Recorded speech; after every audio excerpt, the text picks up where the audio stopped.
મધ્ય ગુજરાતમાં ભારે વરસાદના પગલે વડોદરા મંડળના 561 નંબરના આઈટીએ બ્રિજ પાસે પાણી ભરાતા સંખ્યાબંધ ટ્રેનોને અસર થઈ હતી, જેમાં રેલવે વિભાગ દ્વારા 29થી વધુ ટ્રેનો રદ કરવાની ઘોષણા કરવામાં આવી હતી। આ સાથે કેટલીક ટ્રેનોનો રસ્તો બદલવા સાથે 2 ટ્રેનો શોર્ટ અર્જિનેટ કરવામાં આવી હતી। ઉપરાંત કેટલીક ટ્રેનોને રીશેડ્યુલ પણ કરવામાં આવ્યા હતા। દિલ્હી મુંબઈ મુખ્ય માર્ગ પર આવેલા દાહોદને પણ તેની વિપરીત અસર પડી હતી। અહીંથી પસાર થતી ટ્રેનો રદ થતાં મુસાફરોને હાલાકી વેઠવી પડી હતી। બુધવારના રોજ સવારના 11 વાગ્યાના સુમારે દાહોદ સ્ટેશને આવેલી જયપુર બાંદ્રા ટ્રેન આગળ ન વધાઈ હતી અને અહીંયા થોભી દેવામાં આવી હતી।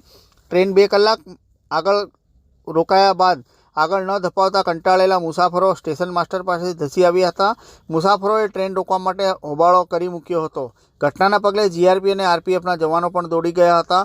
વડોદરામાં પાણી ભરાઈ જવાના કારણે આગળ પણ ટ્રેનો રોકાયેલી હોવાનું કહેતા સમગ્ર મામલો થાળે પડ્યો હતો। મુસાફરોનો રોષ ઓછો થયો હતો।